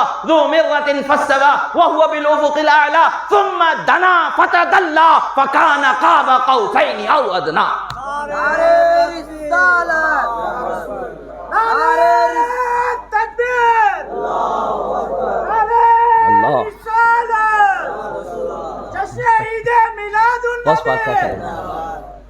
عزیزان محترم،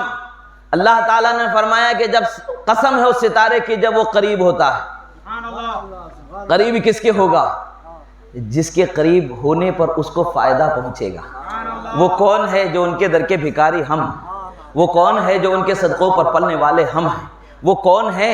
جن کے اشاروں پر جینے والے ہیں وہ ہم ہیں۔ ان کی شان کیا ہے؟ واللہ یعطی وانما انا قاسم، اور میں دینے والا ہوں، میرے حبیب بانٹنے والے ہیں، رسول اللہ بانٹنے والے ہیں، خدا دینے والا ہے۔ جن کے صدقے سے ازل سے ابد تک کے ہر ایک کو جو حصہ ملا وہ بانٹنے والی ذات مصطفیٰ پیارے صلی اللہ علیہ وسلم کی ہے۔ مصطفیٰ پیارے صلی اللہ تعالی علیہ وسلم سراپا جلوہ فرما ہے۔ فرمایا گیا کہ جب وہ ستارے کی قسم، یعنی میرے محمد کی قسم، یوں کہیں تو بے جا نہ ہو، میرے محمد کی قسم، جب وہ تمہارے قریب ہوئے۔ مفسرین اکرام فرماتے ہیں، اس کی تفسیر میں کیا فرماتے ہیں؟ امام راضی وغیرہ علیہ رحمت و رضوان فرماتے ہیں کہ مصطفیٰ پیارے نے جب اپنی رحمت کے پروں کو مخلوق کے قریب فرما دیا تو اللہ تبارک و تعالیٰ نے اسی کی تعبیر فرمائی، وَالنَّجْمِ إِذَا هَوَىٰ، وہ ستارے کی قسم جو مخلوق کے قریب ہو گیا، میرے حبیب کی قسم جو ان کے قریب ہو گیا۔ اب وہ قریب ہو رہے ہیں تو کس شان سے قریب ہو رہے ہیں؟ وہ خود نہیں بلکہ ان کو بھیجنے والا رب بیان فرما رہا ہے، اور بیان فرما رہا ہے قسم اس کی یاد کی جاتی ہے جس کو محترم بنایا جاتا ہے، قسم اس کی یاد کی جاتی ہے جس کی شان ہوتی ہے، قسم اس کی یاد کی جاتی ہے جسے شان والا بتایا جانا ہوتا ہے۔ یہاں پر ان کی قسم لی گئی اور بتایا گیا کہ یہ شان والے ہیں۔ ما ضل صاحبکم وما غوا، تمہارے ہمیشہ کے ساتھی، ایک دن کے 2 دن کے نہیں، ہمیشہ کے ساتھی، پیدا ہونے سے لے کر کے اب تک کہ تم نے 40 سال کی زندگی کو دیکھا، کبھی جھوٹ نہیں کہا، کبھی راستہ غلط نہیں بتایا، کبھی غلط کام کو نہیں کیا، کبھی غلط طریقے پر نہیں چلے، کبھی کسی میں فساد نہیں ڈالا، بلکہ وہ جدھر جاتے رحمتوں کی برسات ہونی شروع ہو جاتی ہے۔ وہ جدھر جاتے دیکھنے والوں کی نگاہوں کو خدا نے روشن فرمایا۔ بحیرہ راہب جرجیز جسے کہا جاتا ہے، وہ کہتا ہے کہ میں مصطفیٰ پیارے کی آمد کے انتظار میں زندگی گزار رہا ہوں، میں مصطفیٰ پیارے کی آمد کے انتظار میں زندگی گزار رہا ہوں، اور جب مصطفیٰ پیارے ملک شام کی طرف جلوہ فرما ہو رہے ہیں، ہر پتھر کو دیکھ رہا ہوں سجدہ کرتا نظر آ رہا ہے، ہر درخت کو دیکھ رہا ہوں سجدہ کرتا نظر آ رہا ہے، ابر سایہ کرتا نظر آ رہا ہے، اور جس درخت کے سائے میں جلوہ فرما ہے وہ درخت ان پر جھک کر سایہ کرتا نظر آ رہا ہے۔ وہ درخت بھی بیر کا درخت تھا جسے سدرہ کہا جاتا ہے۔ سدرہ کا بڑا تعلق ہے، رسول اللہ صلی اللہ تعالی علیہ وسلم کی ذات سے سدرہ کا بڑا تعلق ہے۔ سدرہ ایسا ایک مقام ہے کہ جس کو ہم اور آپ تصور ہی نہیں کر سکتے، اس کے مکین ہی جانتے ہیں جنہیں روح الامین کہا جاتا ہے، حضرت جبرائیل امین ہی جانتے ہیں کہ کیسا مقام ہے۔ اور سدرہ وہ مقام ہے جیسے کہ امام راضی علیہ رحمت و رضوان بیان فرماتے ہیں، اسرار التنزیل وغیرہ کثیر اہل یقین کے کتابوں میں بالخصوص یہ آپ کو ملے گا، اور اہل قیل و قال کی کتابوں میں روایت سندن و متنن بیان کر دی جاتی ہے، مگر نقطوں کی طرف اگر رہبری و رہنمائی کی جاتی ہے تو وہ اہل یقین اہل معرفت ہوا کرتے ہیں۔ امام راضی علیہ رحمت و رضوان بیان فرماتے ہیں کہ اللہ تبارک و تعالی نے حضرت جبرائیل امین کی شان بیان فرمائی، ذی قوت عند ذی العرش مکین، بہت ہی طاقت والے ہیں، بہت ہی طاقت والے ہیں، اللہ کے نزدیک بہت بلند و بالا مقام رکھنے والے ہیں، سارے فرشتوں کے سردار ہیں، سدرہ کے مکین ہیں، وہ امانت دار ہیں، اللہ کے پیغام کو امانت کے ساتھ جس کی طرف بھیجا جاتا ہے اسی کی طرف لے جانے والے ہیں۔ ایسا نہیں کہ بھول کے ادھر سے ادھر چلے جاتے ہیں، بلکہ وہ وہیں جاتے ہیں جہاں انہیں بھیجا جاتا ہے، وہ وہیں جاتے ہیں جہاں انہیں جانا ہوتا ہے۔ یہ اللہ تبارک و تعالیٰ نے ان کی شان بیان فرما دی۔ جبرائیل امین سے پوچھا گیا کہ جبرائیل امین ذرا بتائیں تو صحیح، رحمت مصطفیٰ صلی اللہ علیہ وسلم کا آپ کو کچھ حصہ ملا؟ حضرت جبرائیل امین فرماتے ہیں کہ ہاں جب اللہ تبارک و تعالیٰ نے اس کے حبیب صلی اللہ تعالیٰ علیہ وسلم پر نازل کلام میں میرے متعلق بیان فرما دیا ذی قوت عند ذی العرش مکین مطاع ثم امین، تو مجھے اپنے انجام کا اطمینان ہو گیا، میں سمجھ گیا کہ اللہ تعالیٰ مجھ پر ہمیشہ انعام فرمانے والا ہے۔ اس سے پہلے مجھے ہمیشہ یہ خطرہ، یہ خوف لگا رہتا تھا کہ کہیں ایسا نہ ہو کہ کبھی مجھ پر عتاب ہو جائے، مگر جب یہ بیان آ گیا، مصطفیٰ پیارے پر کلام اتر گیا، ان کے صدقے میں مجھے معلوم ہو گیا کہ مجھ پر انعام ہونے والا ہے، مجھ پر عتاب نہیں ہونے والا ہے، اللہ کے رسول صلی اللہ تعالیٰ علیہ وسلم کے صدقے میں مجھے مل گیا۔ اب رسول اللہ صلی اللہ تعالیٰ علیہ وسلم نے حضرت جبرائیل امین سے پوچھا، اے جبرائیل امین، ذی قوت اللہ نے فرمایا تمہیں، طاقت والا اللہ نے فرمایا، آپ بتاؤ تو صحیح کہ آپ کی طاقت کیسی ہے، کیسی وہ طاقت اللہ تبارک و تعالیٰ نے آپ کو عطا فرمایا۔ حضرت جبرائیل امین فرماتے ہیں کہ اللہ کے رسول صلی اللہ تعالیٰ علیہ وسلم سنیں، اللہ تبارک و تعالیٰ نے قوم لوط کے 4 شہروں کی طرف مجھے اس کے قہر کو نازل کرنے کے لیے بھیجا، اور 4 شہروں میں سے ہر ایک شہر میں 4 لاکھ فوج تھی، اس کے علاوہ اور بھی بہت سارے لوگ تھے جو فوج سے جدا تھے۔ جب اللہ تبارک و تعالیٰ کے حکم سے میں پہنچا تو ان 4 بستیوں کو زمین کے گردابوں سے، گہرائیوں سے، جس کے نیچے سیاہ پانی ہوتا ہے، وہاں سے میں نے انہیں اٹھایا اور آسمانوں کے اتنے قریب لے گیا کہ آسمان کے رہنے والے اس زمین پر مرغے اور کتے جو آواز نکالا کر رہے تھے، ان آوازوں کو انہوں نے سماعت کر لیا، پھر میں نے انہیں زمین پر الٹا دھسا دیا۔ یہ طاقت اللہ تعالیٰ نے مجھے عطا فرمائی ہے، اور امین ایسا ہوں کہ خدا جس نبی کے پاس بھیجتا ہے میں اسی نبی کے پاس جاتا ہوں، خدا جس ہستی کے پاس بھیجتا ہے میں اسی کے پاس جاتا ہوں، کسی اور کی طرف نہیں جانے والا، کہیں اور ادھر ادھر جانے والا نہیں، اسی طرف جانا ہے جس طرف مجھے جانا ہے۔ حضرت رسول اللہ صلی اللہ تعالی علیہ وسلم نے فرمایا، اب سورۃ النجم کی روایت میں مفسرین کا ایک قول یہ بھی ملتا ہے کہ حضرت جبرائیل امین کو اللہ کے رسول صلی اللہ تعالی علیہ وسلم نے دیکھنا چاہا، فرمایا کہ جبرائیل ذرا اپنی اصل حالت بتاؤ، جس حالت میں خدا نے تمہاری تخلیق فرمائی ہے اس حالت کو میں دیکھنا چاہتا ہوں۔ جب بھی وہ رسول اللہ کی بارگاہ میں آتے کسی نہ کسی انسان کی شکل میں حاضر ہوا کرتے تھے، رسول اللہ صلی اللہ تعالی علیہ وسلم نے ان کی اصلی شکل کو دیکھنا چاہا۔ رسول اللہ صلی اللہ تعالی علیہ وسلم نے جیسے ہی فرمایا، جبرائیل امین نے عرض کیا، یا رسول اللہ رب کریم سے التجا فرمائیں۔ رب کریم سے التجا ہوئی، افق سے حضرت جبرائیل امین کا چہرہ نمودار ہوا، اس قدر نمودار ہوتا رہا یہاں تک کہ مشرق و مغرب کو آپ کا وجود نے گھیر لیا۔ آپ کے 600 پر تھے، صرف 300 پروں کو کھولا گیا تو مشرق و مغرب اس کے اندر سما گئے۔ حضرت رسول اللہ صلی اللہ تعالی علیہ وسلم نے فرمایا کہ اے جبرائیل، خدا نے تمہیں بہت عظیم بنایا ہے۔ حضرت جبرائیل امین عرض کہتے ہیں، اللہ کے رسول، مجھ سے بھی عظیم مخلوق اللہ نے پیدا فرمائی ہے، میرے 600 پر ہیں، اور 600 پر میں سے ہر پر پورے مشرق و مغرب کو پورا گھیر سکتا ہے، میں نے جو 300 پر کھولے ہیں وہ صرف تھوڑے تھوڑے کھولے ہیں، پورا نہیں کھولا ہے، مشرق و مغرب کو گھیر سکتا ہے۔ اور اسرافیل ایک ایسا فرشتہ اللہ نے بنایا ہے جس کو بھی 600 پر عطا کیے گئے ہیں، ان کا ہر پر میرے 600 پر کے برابر عطا کیا گیا۔ اور اسرافیل علیہ السلام کے متعلق سے کیا ہے؟ رسول اللہ صلی اللہ تعالی علیہ وسلم کی خدمت میں 3 سال خدمت کرتے رہے۔ یہ روایت ہے انوار جمال مصطفیٰ علامہ نقی علی خان صاحب علیہ رحمت و رضوان، والد ماجد امام اہل سنت اعلی حضرت علیہ رحمت و رضوان کی کتاب میں اس روایت کو نقل کیا گیا ہے کہ بیان فرماتے ہیں کہ 3 سال تک حضرت اسرافیل علی نبینا و علیہ الصلوۃ والسلام رسول اللہ کی خدمت کرتے رہے، پتہ کیا چلتا ہے؟ سدرہ کے مکین بھی عظمت والے ہیں، اسرافیل بھی عظمت والے ہیں۔ ہر عظمت والے کو عظمت ملی ہے تو مصطفیٰ پیارے کی برکت سے ملی ہے، رحمت للعالمین کے صدقے میں ملا ہے، اس لیے کہ ہر مقام و مرتبہ انہی کے مقام و مرتبے کے تعارف کے لیے بنایا گیا ہے۔ خلقت الخلق لأعرفهم کرامتک ومنزلتک عندی لولاک لما خلقت الدنیا۔ اے میرے حبیب، ساری مخلوق کو یوں پیدا کیا، اسی لیے پیدا کیا کہ تمہارے شان و مرتبہ دکھا دیا جائے۔ نعرہ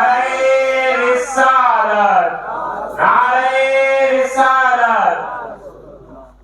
رسول اللہ صلی اللہ تعالی علیہ وسلم کے وجود مبارکہ میں کس قدر عظمتوں رفعتوں کو رب تعالیٰ نے پنہاں فرمایا کہ اہل نظر و اہل یقین ہی جانتے، وہ صدیق ہی جانتے ہیں کہ مصطفیٰ پیارے کی شان کیا ہے، وہ فاروق ہی جانتے ہیں کہ مصطفیٰ پیارے کی شان کیا ہے، وہ ذوالنورین ہی جانتے ہیں کہ نور والے نبی کی کیا شان ہے، وہ مولائے کائنات ہی جانتے ہیں کہ کائنات جن کے صدقے میں بنائی گئی وہ سرور انبیاء کی شان کیا ہے۔ عزیزان محترم، ہما شما کس قطار میں جب وہ نور والے نبی کی شان بیان کرنا ہوتا ہے، حضرت ام المومنین بی بی عائشہ صدیقہ فرماتی ہے متى يبدو في الداج البهيم جبينه يلح مثل مصباح الدجى المتوقد فمن كان او من قد يكون كأحمد نظام لحق او نکال لملحد۔ فرماتے ہیں لنا شمس وللآفاق شمس وشمسی خیر من شمس السماء لوامی زلیخا لو رأینا حسنه لاشرف بالقطع القلوب على اليد۔ فرماتے ہیں کہ سنو، نور والے نبی کی شان خدا نے کیا بنایا، جس کے صدقے میں زمین و زمان کو مہکایا گیا ہے، جس کے صدقے میں زمین و زمان کو سجایا گیا ہے۔ اسی لیے تو کہتے ہیں زمین و زمان تمہارے لیے، مکین و مکان تمہارے لیے، چنی و چنا تمہارے لیے، بنے دو جہاں تمہارے لیے، دہن میں زباں تمہارے لیے، بدن میں ہے جہاں تمہارے لیے، ہم آئے یہاں تمہارے لیے، اٹھے بھی وہاں تمہارے لیے۔ اللہ کی سرتابہ قدم شان ہے یہ، انسان نہیں کوئی انسان، وہ انسان ہے یہ۔ قرآن تو ایمان بتاتا ہے انہیں، ایمان یہ کہتا ہے میری جان ہے یہ۔ اللہ کے رسول صلی اللہ تعالی علیہ وسلم کی شان یہ جن کے دلوں پر مہر لگ چکی ہے، جن کے دلوں پر اندھیروں کی گھٹا چھائی گئی ہے جو قیامت تک کے نہیں ہٹنے والی ہے۔ ختم اللہ علی قلوبہم وعلی سمعہم وعلی ابصارہم غشاوۃ ولہم عذاب عظیم۔ جن کے لیے عذاب کو چن لیا گیا ہے، اس کا مستحق ہونے کی وجہ سے مہر کر دی گئی ہے، اب ان کو کیا سمجھ میں آئے؟ اب حال یہ ہوتا ہے کہ بھی پیجامہ اوپر چڑھ گیا، سر پر اجلی ٹوپی آ گئی یا کوئی اور ٹوپی آ گئی یا جبہ و دستار جو بھی آ جائے، اب یہ سمجھتے کہ ہم نے اپنے آپ کو اس قدر روشن کر لیا ہے کہ اب کوئی دقیقہ چھپا نہیں بچا۔ امریکہ تو دعویٰ کرتا ہے سیٹلائٹ کے ذریعے وہ سوئی کو بھی دیکھ لیتا ہے، مگر یہ سب وسائل ایسے جو ان کے ہاتھوں کے بنائے ہوئے اس کے محتاج بنائے گئے، اور اللہ والوں کی شان یہ ہوتی ہے کہ ان کے ہاتھوں سے بنائے کسی وسیلے کے وہ محتاج نہیں ہوتے ہیں، وہ وسیلہ جو وجہ وجود کائنات ہے ان کا انہیں محتاج بنایا جاتا، وہ ذات جسے رحمت للعالمین بنایا گیا ان کا انہیں محتاج بنایا جاتا، جسے منبع نزول انوار و تجلیات بنایا گیا اس ذات کا انہیں محتاج بنایا جاتا۔ اس لیے کہ اصل نزول انوار و تجلیات کا منبع ذات مصطفیٰ ہے۔ جب آپ کی ذات سے وہ کرنیں نکلتی ہیں تو حسب حصہ، حسب طلب، حسب ذوق ان کے سینوں کو روشن کرتے چلے جاتے ہیں، اس قدر روشن ہوتے ہیں کہ نگاہ ولی کا یہ حال ہوتا ہے اتقوا فراست المؤمن فإنه ينظر بنور اللہ کا بیان فرمایا جاتا ہے۔ جب اس بیان کی عظمت کا ہم اندازہ لگانا چاہتے ہیں تو کبھی ہند کی سرزمین پر رہ کر کے خواجہ پاک حضرت خواجہ غریب نواز کے نگاہ عالم کا یہ اندازہ ہم سماعت کرتے ہیں، دیکھتے ہیں کہ غوث اعظم کے اور تمام اولیاء کرام کے فیضان نظر سے جو تمام سلاسل کا فیض لے کر کے آنے والی ذات حضرت خواجہ غریب نواز بیان فرماتے ہیں جب میرے مرشد نے اپنی دو انگلیوں کے درمیان سے مجھے عالم کا مشاہدہ کرایا تو میں نے ایک عالم نہیں دیکھا، دو عالم نہیں دیکھا، تین عالم نہیں بلکہ 18,000 عالم کو میں نے دیکھا۔ جب پیران پیر غوث غوث اعظم کی بات آتی ہے فرماتے ہیں نظرت الی بلاد اللہ جمعاً کخردلۃ علی حکم اتصال مقامکم العلا ولکن مقامی فوقکم ما زال علی. نظر تو آپ فرماتے ہیں میں خدا کے بنائے ہر عالم کا ایسا مشاہدہ کرتا ہوں جیسے ہتھیلی کا رائی کا دانہ میں دیکھتا ہوں. بلاد اللہ ملکی تحت حکمی و وقتی قبل قلبی قد صفالی. تمام عالم سرداری خدا نے مجھے بخشی ہے. میرے حکومت و حکم نافذ فی کل حال، ہر حال میں میرا حکم نافذ ہو کر کے ہی رہتا ہے. جب غوث اعظم کی یہ شان بنائی گئی ہے تو پھر شہید کربلا امام حسین سبط مصطفیٰ کے حکم نافذ کرنے کا حال کیا ہوگا؟ پھر سبط مصطفیٰ امام حسن مجتبیٰ حضرت امام حسن امیر المومنین کی شان کا کیا حال ہوگا؟ پھر مولا کائنات مولا المسلمین والمسلمات فاتح خیبر حیدر کرار کی شان کا کیا حال ہوگا؟ پھر سراپا منبع انوار و تجلیات، سراپا اللہ کے کرم اور فیض کا منبع ذات مصطفیٰ کے نفاذ حکم کا کیا حال ہوگا؟ علامہ قسطلانی علیہ رحمت و رضوان فرماتے عالم میں کوئی مصطفیٰ کے حکم کو پھیرنے والا نہیں. پورے عالم میں مصطفیٰ جو حکم کر دیں وہ ہو کر ہی رہے گا، جو جاری کر دیں وہ جاری ہو کر ہی رہے گا، جو روک دیں وہ رک ہی جائے گا، جو دینا چاہیں وہ دے دیں گے، جو نہ دینا چاہیں وہ نہ دے دیں گے. جس طریقے سے ان کی مرضی ہوگی وہ اپنی مرضی چلاتے جائیں گے. میں تو مالک ہی کہوں گا کہ ہو مالک کے حبیب، میں تو مالک ہی کہوں گا کہ ہو مالک کے حبیب، یعنی محبوب و محب میں نہیں میرا تیرا. اور اللہ کے رسول صلی اللہ تعالی علیہ وسلم کی شان و عظمت کا بیان ہر زمانے میں بھی ہوا ہے، ہر زمانے میں ہوتا رہا ہے اور اس زمانے میں بھی ہو رہا ہے. کل ہم اور آپ سننے سنانے والے نہیں رہیں گے، مگر قیامت تک کہ ان کا چرچا ہوتا ہی رہے گا، ان کی شان بیان ہوتی ہی رہے گی. یہ ہماری خوش قسمتی کہ ہم نے اس زمانے میں ان کے ذکر سے اپنی سماعت کو روشن کر لیا اور اپنے نگاہوں کو روشن کر لیا اور اپنے دل کو ہم نے روشن کر لیا. عزیزان محترم، یہ بڑی خوش قسمتی سے ملنے والے لمحے ہیں جو اللہ تبارک و تعالی ہمیں عطا فرماتا ہے. اور رسول اللہ صلی اللہ تعالی علیہ وسلم پر اللہ تبارک و تعالی کے کتنے انعام ہیں، کتنے اکرام ہیں، اس کا اندازہ ہی نہیں لگایا جا سکتا. جب اللہ تبارک و تعالی نے اپنے حبیب صلی اللہ تعالی علیہ وسلم کو اپنے بارگاہ خاص میں بلایا تو سدرہ کے مکین جب سدرہ کے مقام پر پہنچے، رسول اللہ صلی اللہ علیہ وسلم نے فرمایا کہ جبرائیل یہاں رک کیوں گئے، آگے کیوں نہیں بڑھتے ہو؟ سدرہ کیا ہے؟ امام راضی علیہ رحمہ فرماتے ہیں جہاں مخلوق کا علم ختم ہو جاتا ہے وہ مقام سدرہ ہے، جہاں مخلوق کی پہنچ کی انتہا ہوتی ہے وہ مقام سدرہ ہے، جہاں انبیاء و ملائکہ کی پہنچ ہوتی ہے وہ مقام سدرہ ہے، جہاں ارواح شہداء ارواح صالحین مومنین کو پہنچایا جاتا ہے وہ مقام سدرہ ہے. وہ سدرہ کیا ہے؟ جو عرش اعظم کو اٹھانے والے جو فرشتے ہیں ان فرشتوں کے سروں کے اوپر ایک بیر کا درخت بنایا گیا ہے جو عرش کے اصل میں لگایا گیا ہے، اسے سدرہ کہا جاتا ہے. اور وہاں اس سے آگے کسی کو جانے کی مجال نہیں ہے، اس سے پرے کیا ہے کسی کے علم میں نہیں ہے. جبرائیل امین سے جب کہا گیا ہے جبرائیل یہیں تک کہ تمہاری رسائی اور یہاں تک تو ساتھ رہے، آگے بڑھو. جبرائیل امین عرض گزار ہوتے ہیں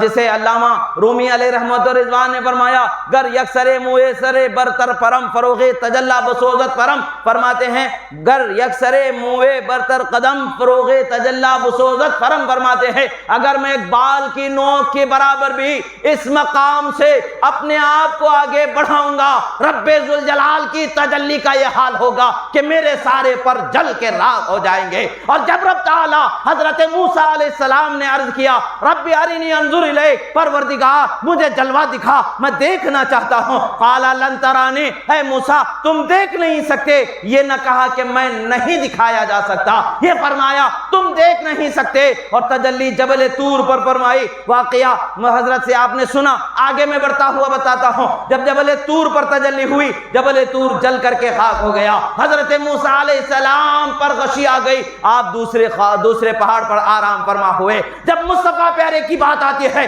رب تعالیٰ فرماتا ہے ما زاغ البصر وما طغى. رب تعالیٰ کے جلووں کو ایسا نگاہیں بھر بھر کے دیکھا کہ پلک جھپکنا بھی محال ہو گیا.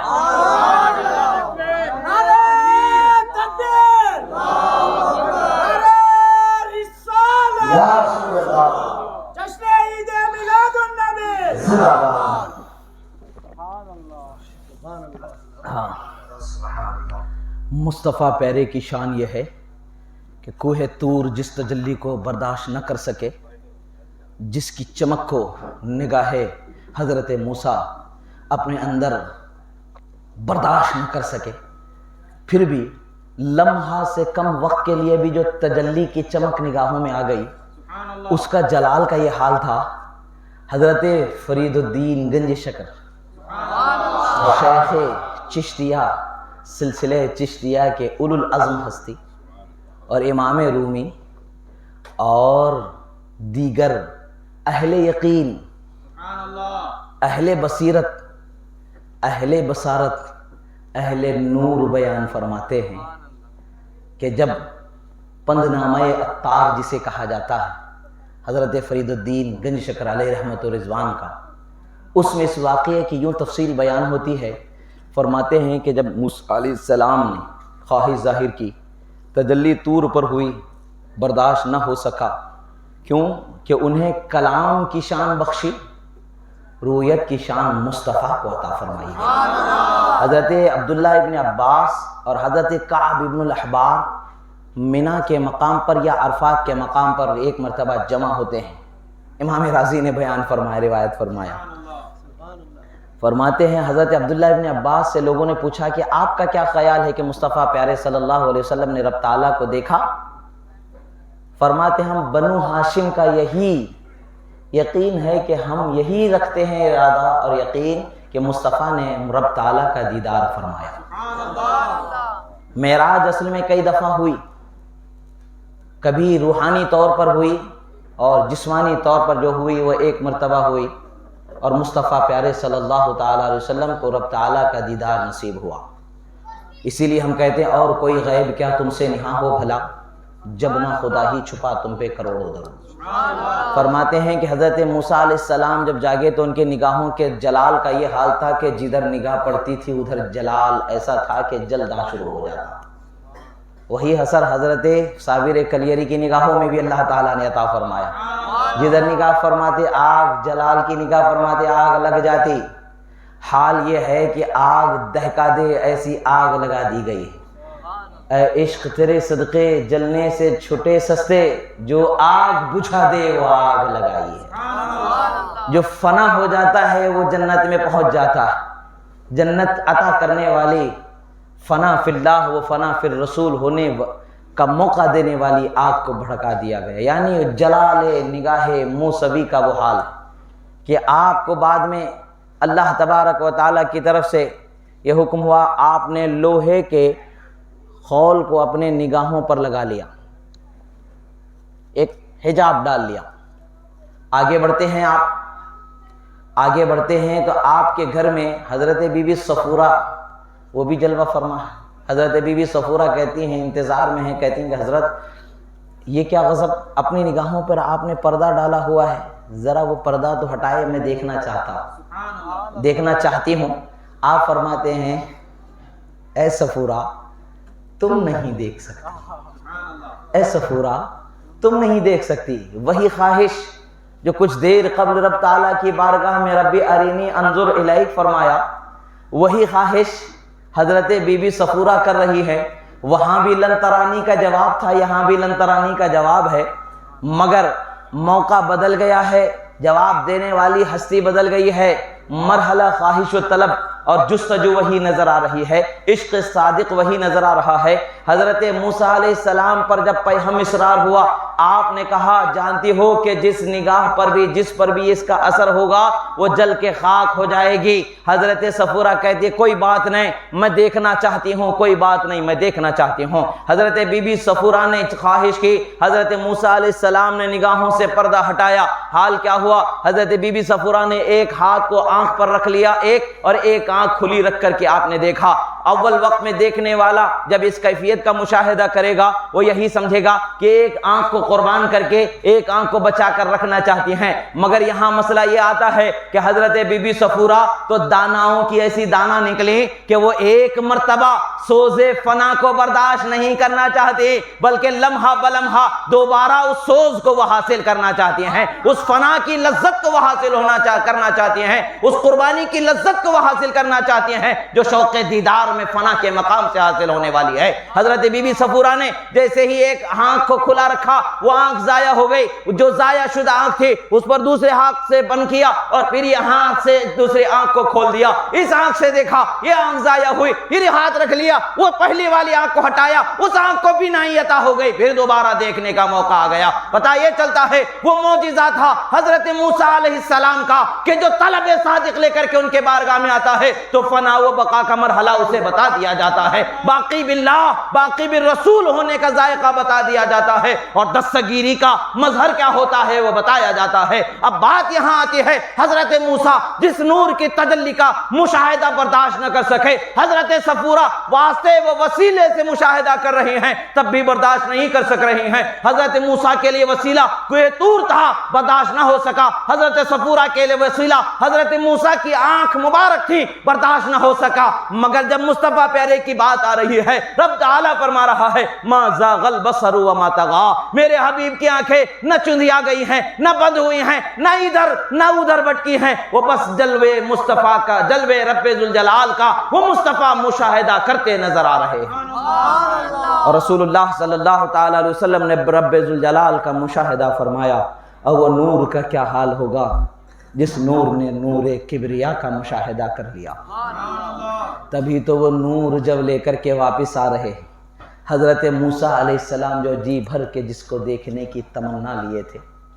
وہ تمنا کو پورا کرنے کا وقت آ رہا ہے۔ مصطفیٰ پیارے انعام و اکرام لے کر کے، نمازوں کا تحفہ لے کر کے آ رہے ہیں۔ حضرت موسیٰ علیہ السلام نگاہ مصطفیٰ کو دیکھ رہے ہیں، اور وہ نور جو ان کی نگاہوں میں چمک رہا تھا، اس نور کو جی بھر کے دیکھ کر کے گویا کہ بتا رہے ہیں حسرتیں جو زمانے سے تھی، ایک بار دیکھا پھر دیکھنے کی تمنا کا جو ترانہ سنا کرتے تھے تاریخ کے اوراق میں، یعنی ہم نے جب دیکھنے کی جس چیز کی جی بھر کے تمنا کی تھی، ہم نے اس وقت پر جی بھر کے دیکھ نہ سکا تھا، تجلی کی ایک چھوٹی سی جھلک تھی کہ ہمیں اس کی برداشت کا طاقت نہیں تھی۔ اب حال یہاں پر یہ ہے کہ نگاہ مصطفیٰ نے اس جلال تجلی کو اپنی نگاہوں میں سما لیا ہے۔ اب حال یہ ہے کہ حضرت موسیٰ علیہ السلام نگاہ مصطفیٰ سے نور کبریا کا مشاہدہ کرتے چلے جا رہے ہیں، اور امت مصطفیٰ کو نفع پہنچاتے ہوئے بتاتے چلے جا رہے ہیں، اے 1400 سال بعد میرے محبوب کبریا رحمت للعالمین کے امتیوں، تم نبی کے اور نبی کے ماننے والوں کے دنیا سے رخصت ہونے کے بعد مدد کیے جانے پر، نفع پہنچائے جانے پر انکار کرنے والے سنو، میں دنیا سے جا چکا ہوں، آسمانوں میں ہوں مگر تمہیں نفع پہنچاتا نظر آ رہا ہوں، میں تمہارے لیے نمازوں کو کم کرا رہا ہوں، اور دیدار مصطفیٰ، دیدار رب کبریا کا جو جلوہ مصطفیٰ نگاہ مصطفیٰ میں بسا ہوا ہے، میں اس کا مشاہدہ بھی کر رہا ہوں، نفع بھی پا رہا ہوں، نفع بھی دے رہا ہوں۔ پتہ کیا چلتا ہے دنیا سے جو اللہ والے چلے جاتے ہیں، جانے کے بعد بھی نفع دیتے ہیں۔ انکار کر دو، 50 وقت کی نمازیں پڑھو، ہمیں کیا ہے، ہم تو ماننے والے ہیں، 5 وقت کی پڑھتے ہیں چھوڑ دیتے ہیں، یہ غلط ہے، پڑھنا چاہیے۔ حضرت موسیٰ علیہ السلام نے مصطفیٰ پیارے کی نگاہوں میں نور کبریا کا مشاہدہ بار بار فرمایا، یہاں تک کہ 5 وقت پر ہمارے لیے نمازیں کم ہو گئیں، اور قیامت میں رب تعالی ہم پر کرم فرمائے گا، جنت میں دیدار عطا فرمائے گا، مومن ہر مومن رب کبریا کے جلووں کا مشاہدہ جنت میں کرے گا۔ عزیزو، خدا نے جو رسول ہمیں بخشا ہے وہ ایسی شان والا ہے کہ جس کی شان کو کائنات پوری مل کر کے قیامت تک بیان کرتی رہے تب بھی خدا کی دی ہوئی نعمتوں اور ان کی شانوں کا بیان نہ ہو سکے۔ اللہ تعالیٰ کا شکر ہے کہ اللہ نے ہمیں ان کا ماننے والا بنایا، ان کا چاہنے والا بنایا، تو صرف زبان سے محبت کا دم نہ بھریں، اخلاق و کردار میں مصطفیٰ پیارے کے نمونۂ زندگی کو بسائیں تاکہ آپ کامیاب ہو جائیں۔